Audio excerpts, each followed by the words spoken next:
Salut les amis, Chapéto Kev en ligne, bonjour, bonsoir comme d'habitude, je sais pas quand est-ce que vous allez regarder la vidéo, ou simplement si vous allez la regarder. On se retrouve aujourd'hui pour la suite de l'ABCDR, hein, donc voilà, vous le savez, forcément après la lettre A, c'est la lettre B. Donc ça va être la présentation de mes films d'horreur, de tous mes films d'horreur, de la lettre B. Donc vous allez voir, il y en a un petit peu plus que pour la lettre A, et encore une fois, il y a du très très bon. Alors on commence tout de suite avec le premier. Qui est une sorte de slasher survival plutôt sympa avec Bill Moseley entre autres au casting, donc c'est Babysitter Wanted. Voilà, un film je crois du milieu des années 2010 2000 je sais plus, 2008, donc voilà plutôt sympa celui-ci, donc Babysitter Wanted. Ensuite le second remake d'un film culte de je crois des années 70 ou 80 si je dis pas de bêtises, avec Jamie Lee Curtis. Donc c'est Prom Night, donc le remake, le bal de l'horreur. Donc voilà, celui-ci, j'ai jamais vu l'original. Paraît-il que le remake, pour une fois n'est pas coutume, est meilleur que l'original. Moi celui-ci, en tout cas, je le trouve très bon. Ensuite, on continue avec un film. Je remercie une fois de plus mon ami Vincent Wesolowski. D'ailleurs, le petit mot est ici toujours. Donc c'est le Bad Taste de Peter Jackson. Mais c'est pas la version française. Voilà, mais très heureux de l'avoir de la collection de toute manière. Je le prendrai peut-être un jour en VF. Donc voilà, Bad Taste. Donc vraiment cool. Merci une nouvelle fois à toi l'ami. Ensuite, on continue avec une trilogie. J'ai juste vu le premier. Donc c'est la trilogie des Basket Case, frères de sang. Voilà, bien gore, bien cool, bien fun, bien trash. Un peu dans la veine des strip trash et le genre de film. Donc le 1. Le 2 qui est toujours sous blister dans la collection Midnight Collection. Et le 3 également sous blister. Donc voilà, faudrait que je me regarde les deux autres. Ensuite, un film de chauve-souris sympa. Un peu dans la lignée de Fangs. Donc c'est Bats, ou Stab, comme vous voulez, lisez des deux côtés. Avec Lou Diamond Phillips. Voilà, Lou Diamond Phillips qu'on retrouve dans pas mal de films des années 90. Notamment dans un film que j'aime beaucoup qui s'appelle The Big Hit avec Mark Wahlberg. Donc voilà, Bats, Stab, peu importe. Ensuite, un diptyque, film asiatique de Beat Takeshi Kitano. Donc c'est les Battle Royale 1 et 2. Voilà, très bon, hein, surtout le premier qui est juste énorme. Voilà, le premier. Et le second qui est sympa, mais vraiment beaucoup moins bien que le premier. Voilà, je sais pas s'ils en ont fait d'autres au Japon ou... Mais bon. Ensuite, comédie horrifique excellente, vraiment géniale avec Woody Harrelson, Jesse Eisenberg, Emma Stone. Enfin voilà, c'est Bienvenue à Zombieland, très culte, je vais pas m'attarder dessus. Une autre comédie horrifique que j'aime beaucoup, qui est beaucoup moins connue pour le coup, c'est Bienvenue au Cottage. Voilà, avec Andy Serkis, qui est juste ici. Andy Serkis qu'on a plutôt l'habitude de voir sous des capteurs en fait. C'est lui qui fait Gollum au niveau des mouvements et César entre autres dans la planète des singes. Dédicace Chris. Et donc voilà, c'est vraiment très cool en fait, c'est l'histoire de ces deux mecs qui vont kidnapper cette nana et demander une rançon à son père qui est très riche.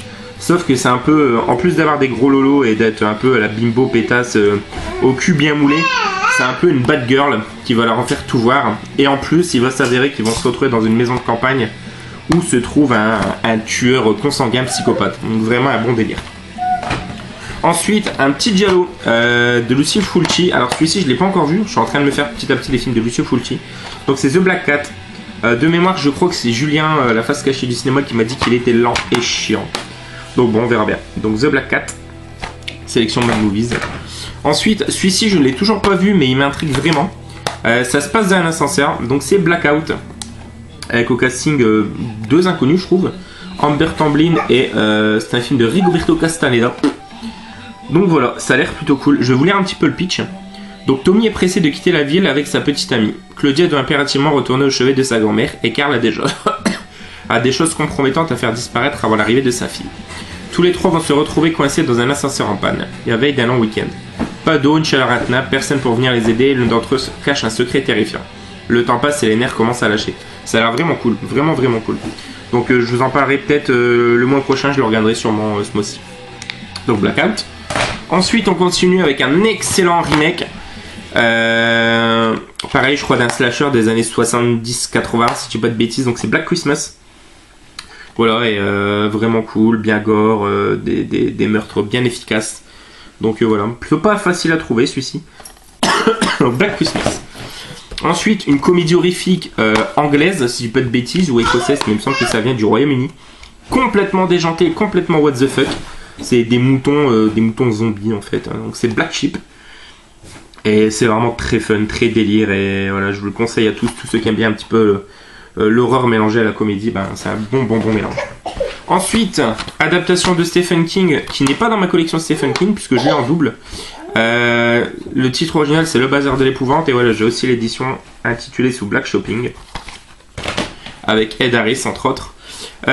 Trilogie très sympathique, hein, surtout les deux premiers. Donc Blade, le premier avec Stephen Dorff, voilà, édition toute simple. Le second avec entre autres Norman Reedus, qui n'est autre que Daryl Dixon dans The Walking Dead au casting. Et dans le 3 on retrouve Ryan Reynolds et dédicace à toi l'ami barbu, Jessica Biel. Ensuite, on continue avec un film, l'original et son remake. Donc j'en ai parlé il n'y a pas très longtemps dans ma vidéo 20 minutes 20 films pour le mois d'août. D'ailleurs, si vous ne l'avez pas vu, allez la checker, franchement elle est plutôt cool. Donc c'est le Blob original avec Steve McQueen que j'ai vraiment énormément aimé. Voilà.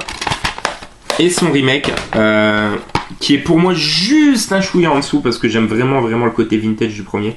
Donc le remake avec Kevin Dillon, un des frères de Matt Dillon. Donc voilà, somme toute, ce sont deux films vraiment excellentissimes et juste vraiment bien délire. Ensuite, petit animé asiatique, un animé manga. Donc c'est Blood, The Last Vampire, ça a l'air plutôt sympa. Jamais vu non plus, celui-ci ça fait un moment que je l'ai pourtant, donc c'est un rapport avec des créatures démoniaques, un peu tout ça. Ça a l'air vraiment cool. Donc voilà, Blood, par les réalisateurs de Ghost in the Shell en plus, donc valeur sûre. Ensuite, pareil, celui-ci, je vais sûrement le regarder ce mois-ci. A priori, ce serait le premier ou le deuxième, je sais plus. Je n'ai jamais vu à l'écran. Non, c'est le premier film gore hein, de l'histoire du cinéma. C'est Blood Fist. Voilà, sélection Man Movies. Et ça a l'air vraiment cool, quoi. Je crois que c'est juste avant 2000 Maniacs, si je dis pas de bêtises. Ça doit être du même réalisateur. Donc voilà. J'ai hâte de voir aussi celui-ci, je vous en ferai un review, pareil. Ensuite, on continue avec un petit nanar hein, plutôt sympa. Les créatures sont pas vilaines, je trouve qu'il est encore plutôt cool celui-ci. Donc c'est Blood Gnome. Voilà, plutôt sympa, bien dégueu quand même. Et plutôt marrant. Donc voilà, Blood Gnome. On continue ensuite. Je crois que c'est une trilogie, j'en ai que deux. Donc le premier c'est Blood Rain avec Michael Madsen, Michel Rodriguez. Voilà, c'est Blood Rain. Apparemment il y a Ben Kingsley aussi joué derrière. Donc voilà, ça a l'air assez fun aussi ça. Le 3 que m'avait envoyé mon ami La Face Cachée du cinéma, petite dédicace. Donc c'est Blood Rage, Nazi Vampire Killer. Voilà, ça a l'air vraiment plutôt fun. Toujours pas vu cela. J'attends le 2 en fait pour faire la trilogie en une fois quoi. Ensuite celui-ci je l'avais trouvé je sais plus, peut-être à Noz ou en cache emballé, mais je pense que ça venait peut-être de Noz. Donc c'est Blood on the Highway et j'en ai entendu vraiment du bien celui-ci, donc pareil je vais pas tarder à regarder je pense. L'armée des morts vivants est en route. 3 jeunes partis pour un road trip se perdent après que l'un d'eux ait vomi sur la carte routière et les rendu illisibles. Le destin les dirige vers une ville sanguinaire remplie de vampires assoiffés. Une course brutale s'engage avec 2 employés d'un commerce de proximité carnivore qui les mène à retrouver les seuls survivants de la ville. La bataille contre l'armée des morts vivants se prépare. Comédie d'horreur à se tordre de rire imprégné de sang, de gags et de filles sexy. Eh ben écoutez, ça m'a l'air plutôt pas mal. On continue ensuite avec un excellent slasher giallo. Donc c'est Bloody Bird de Michel Soavi. Voilà, il y a un remake je crois, c'est Stage Fright il me semble. En fait c'est un tueur qui va être déguisé avec une tête de chouette. Et voilà, ça va se passer dans un vieux théâtre. Et c'est vraiment cool. Voilà. Collection Neo Publishing en plus, superbe collection, je le répète souvent. Ensuite, celui-ci, toujours pas vu. Mais voilà, je sais que c'est du très bon. C'est un film de Jess Franco. Avec entre autres en acteur principal Christopher Lee, donc c'est The Bloody Judge. Voilà, un Jess Franco, réalisateur très sulfureux. Et on retrouve aussi Howard Vernon dans ce film. Donc voilà, The Bloody Judge. Ensuite, film que j'ai en 2 fois dans 2 éditions. Donc c'est Body Bags Donc avec Jack Carpenter pardon, et du feu Toby Hooper. Voilà, donc j'ai cette édition là avec ce perso, la sérigraphie, et je l'ai en deuxième version, le nouveau cauchemar de Toby Hooper. Voilà, et la sérigraphie dégueulasse. On retrouve entre autres au casting Marc Hamill, hein, pour ne citer que lui. Ensuite, un très bon film de Brian De Palma. Voilà, que un must-have je trouve dans la collection, donc c'est Body Double. Voilà. J'en ai parlé aussi dans une vidéo mais il y a très très longtemps, si vous voulez remonter dans les archives. Ensuite, Tanguy, petite dédicace à toi, je crois que c'est Tom Cinebd qui nous en avait parlé en Skype. Enfin moi je l'avais mais qui nous avait dit que ça avait un petit côté street trash. Je l'ai pas encore vu mais pareil je pense le regarder ces prochains jours. Donc ça a l'air plutôt cool, Body Trash. Ouais, c'est un peu le même délire apparemment que Street Trash. Bon, voilà, je te dirai un petit peu ce que j'en ai pensé. Ensuite, comédie horrifique, je trouve. Parce qu'il y a quand même un peu d'humour dedans. Donc c'est Bones, voilà, avec Snoop Dogg. Hein. Snoop Dogg qu'on retrouve aussi dans, je crois, The Hood of Horror ou quelque chose comme ça. Donc voilà, je l'ai vu il y a très longtemps. Je l'avais vu à Canal+, je crois, à l'époque. J'avais apprécié, il me semble. Faudrait que je revoie ça. Ça a l'air plutôt sympa. Ensuite, excellentissime collection Mad Movies que j'ai vu avec ma copine sous les conseils bien évidemment du Barbu, de Sully à l'époque et de bien d'autres. Film de Frank Henenlotter, donc Brain Damage, donc Elmer le remue-ménage je crois, titre original. Et voilà, juste énormissime ce film, c'est à mourir de rire, c'est psychédélique au possible, c'est tellement perché, j'adore. Ensuite, film excellentissime, au niveau de l'intitulé, ça va vous dire quelque chose. Sauf qu'il y a deux films sous ce nom-là. Alors, c'est Brain Dead, donc il y a le Brain Dead de Peter Jackson, qui n'existe pas en VF, en DVD ou en Blu-ray, il existe juste avec les sous-titrés. Sinon, il y a la VHS que vous verrez dans une prochaine vidéo quand je présenterai mes VHS. Mais il y a aussi un film d'une sélection Roger Corman, de Adam Simon, avec Bill Paxton et Bill Pullman, pardonnez-moi du peu. C'est Brain Dead également. Et celui-ci, par contre, je ne l'ai jamais vu, je crois, mais ça a l'air vraiment barré aussi, donc je vous lis un petit peu le pitch, je sais pas s'il y a beaucoup de monde qui connaît. Aujourd'hui, une découverte scientifique sans précédent vous permet d'oublier les événements traumatisants de votre passé. Une simple intervention chirurgicale sur votre cerveau et vous aurez la paix. C'est ce que croyait Martin, mais l'expérience a mal tourné. Depuis, il vit un éternel cauchemar entre rêve et réalité, où chaque détail du quotidien peut faire basculer la vie dans l'horreur. Voilà, ça a l'air plutôt fun. Ensuite, par contre, celui-ci, je l'ai vu, et je l'ai vu il y a très longtemps déjà, je l'ai vu, j'étais jeune. J'avais vraiment aimé, c'est avec un jeune Edward Furlong, sa meilleure période. Donc c'est Brain Scan. Petite dédicace à toi Nicolas Picot, je crois que c'est toi qui aime beaucoup ce film et qui est fan d'Edward Furlong si j'ai pas de bêtises. Donc voilà, dédicace. Donc voilà, Brain Scan, voilà, pas très connu et vraiment un bon film. Ensuite, cette fois-ci, dédicace à toi Goldie, je l'ai pris sous tes conseils. Ça a l'air plutôt fun, ça a l'air d'être un espèce de survival. Donc c'est Breathing Room, voilà, dans la sélection extrême.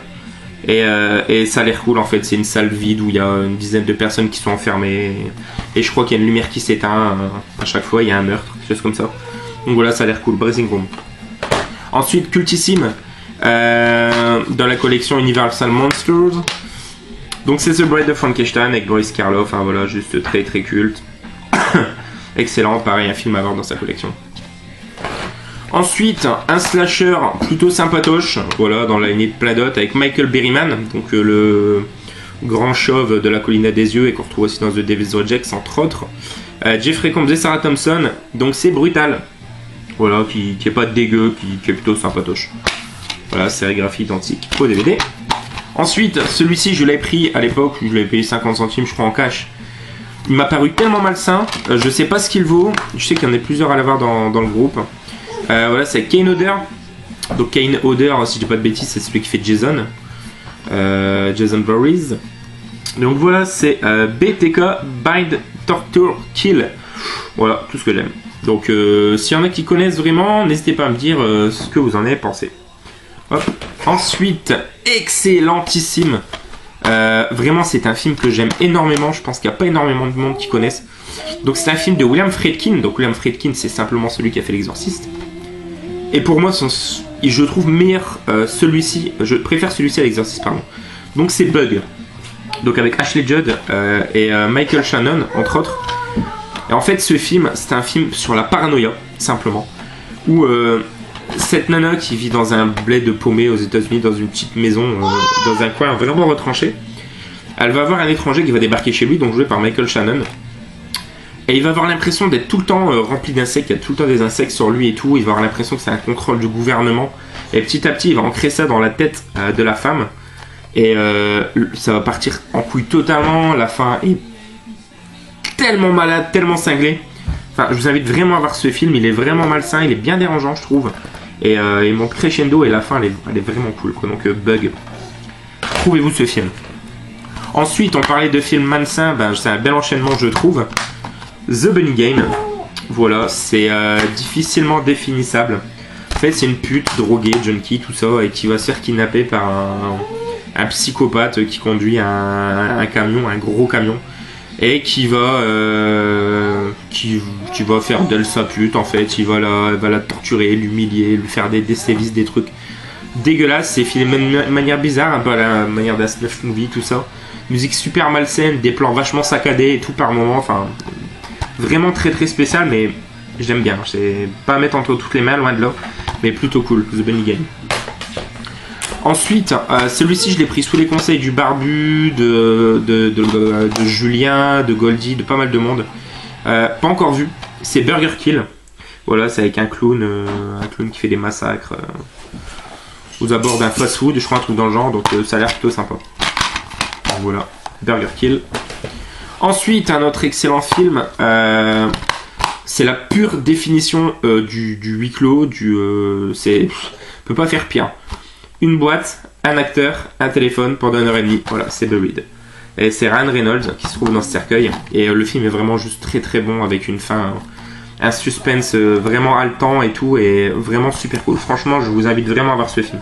Je vais pas en parler trop, parce que sans le vouloir, je risque de vous spoiler et de vous donner des détails importants du film. Donc regardez ce film.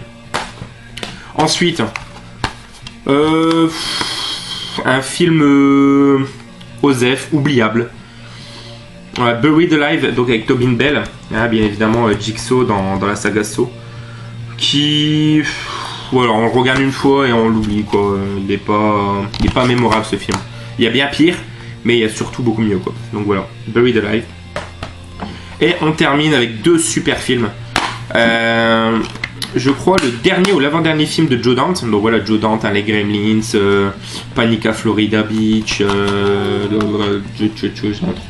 j'ai un trou. Explorers, enfin voilà, j'en ai beaucoup de Joe Dante. Donc c'est Burying the Ex avec Feu, Anton Yelchin, Alexandra Daddario, donc spécial dédicace à toi le barbu et à tous ceux qui aiment ces courbes voluptueuses.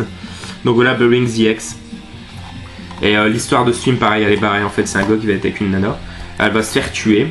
Il va mettre le temps à faire le deuil, si je me rappelle bien. Il va tomber sur une autre gonzesse.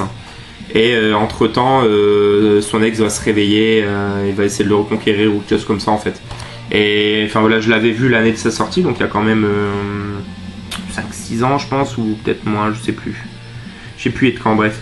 Et ouais, c'est vraiment fun, quoi. Donc, Burying the Ex. Merci, je crois que c'était Alexandre Peanuts qui me l'avait envoyé il n'y a pas très longtemps. Et le dernier, Victor Crellet, Is Here. J'ai que le 1, donc c'est Butcher, Hatchet. Voilà, bien taré, des sacrés bons meurtres. Un poil lent par moment. Et voilà, j'ai hâte de voir les suites, je les ai pas vues, donc Butcher. Voilà, c'est tout pour cette vidéo. 18 minutes, ça me paraît pas mal, c'est moins de 20, c'est cool. Voilà, n'hésitez pas à me dire ce que vous en avez pensé, les films qui vous ont été présentés, lesquels vous branchent, lesquels vous aimeriez avoir, ceux que vous avez, tout ça. Petite info, fond musical, si vous avez entendu pendant toute la vidéo, c'est du Dropkick Murphys. Super groupe de punk rock irlandais, mais ils sont américains. Et c'est juste vraiment fun, je vous invite à checker un petit peu. Donc Dropkick Murphys, c'est vraiment très fun, ça donne envie de boire de la bonne bière et du bon whisky. Voilà les amis, c'est tout pour nous, on se retrouve très bientôt. Joyeux Nananif, we're all mad here. Ciao ciao.